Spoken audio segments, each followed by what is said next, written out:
What's up, everybody? You're in the machine. Pigeon Pose is a phenomenal asana that holds so many benefits, but it can be a little tough for people whose knees are not in great shape. Here are a few alternative stretches that give you about the same benefits without all that knee pressure. Let's do it.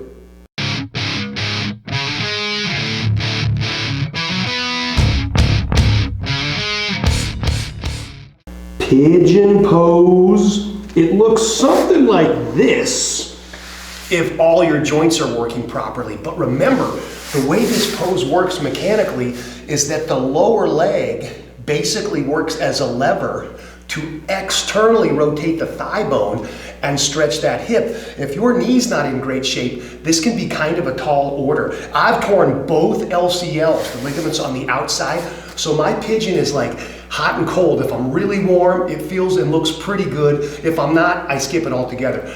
The first easiest switch to keep you in your flow without having to lay on your back or do something really extravagant is just to back off the depth and bring that lever closer to you so it's not as far from the hinge. Remember, this is basically a hinge joint. It likes to go this way. It doesn't really like to go this way. So if I can bring the lever closer to the hinge, less pressure.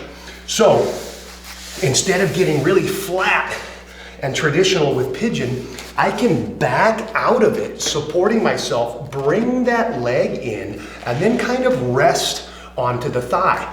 Now, less of my body weight's being held up by the lower leg, so there's less tension on the knee, and I can kind of adjust my weight in and out to find the stretch and protect the knee. I can kind of experiment with having the lower leg farther away, which usually adds to the pressure, and bringing it in a little closer. And key is resting off to the side. This is not proper form. Don't pass this off as real pigeon, but it's a nice adjustment. Usually in pigeon, we want to be square to the mat with our shoulders and our hips, so I'm not falling off to the left, in this case, the side of the stretch. But to absorb a little body weight, I can lean a little bit, keep the tension on, and then kind of make adjustments as I go. Another alternative, which doesn't take you too far out of position for a vinyasa, is to make this S shape. And that's where I back all the way off, and I bring the rear leg behind me like I'm making the shape of an S. When you do the other leg, it won't really be an S, but you get the point. From here, I do the same thing. My weight's being held up now by my butt and my thigh.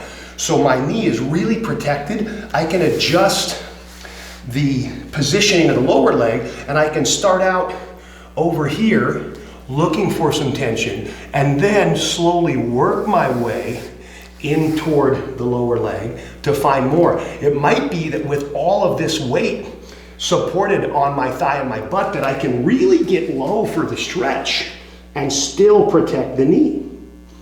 Great alternative, and it still keeps you in position if you're in a flow and it calls for pigeon pose or something.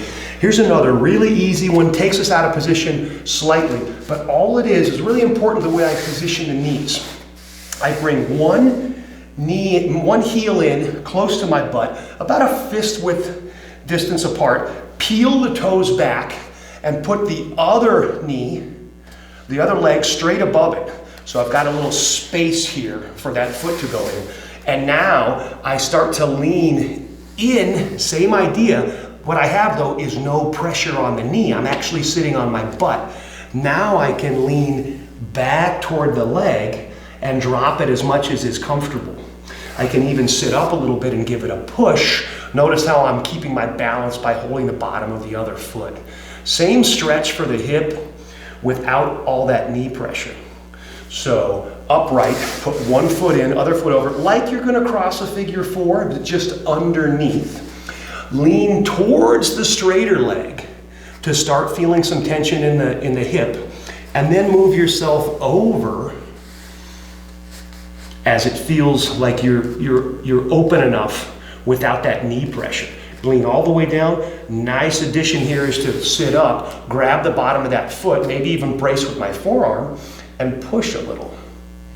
Again, body weight's not totally driving into the side of the knee, you're sitting on your own butt. Here's the alternative that's always offered, and it's really a good one because you can kind of get a 2-for-1. I do set a figure 4. The nice thing about laying back is that I can really open the legs if necessary.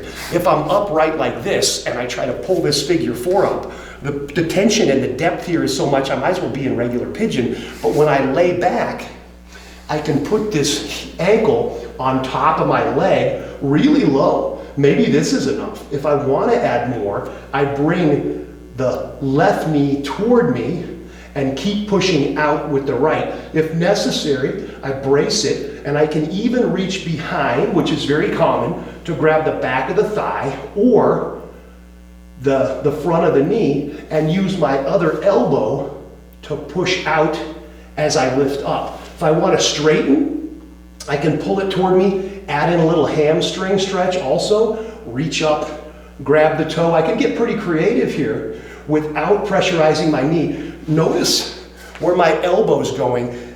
I'm reaching between in the little triangle, and then my elbow pushes down to help the stretch. So I could do that with just my palm, or I could kind of bind it and then push out. Unless you are a super athlete and super healthy, you're inevitably going to find poses that you have to modify. What you need to find out is the purpose of the stretch. What are we trying to achieve here from a skeletal and a muscular standpoint? And is there a way I can get the same thing or close to it without going through discomfort or making myself do something I'm just not capable of? There's always a way to modify it and make it your yoga and keep yourself practicing. Don't forget to like and subscribe and ring the little bell. But the whole point of the machine is to relieve you of that suffering.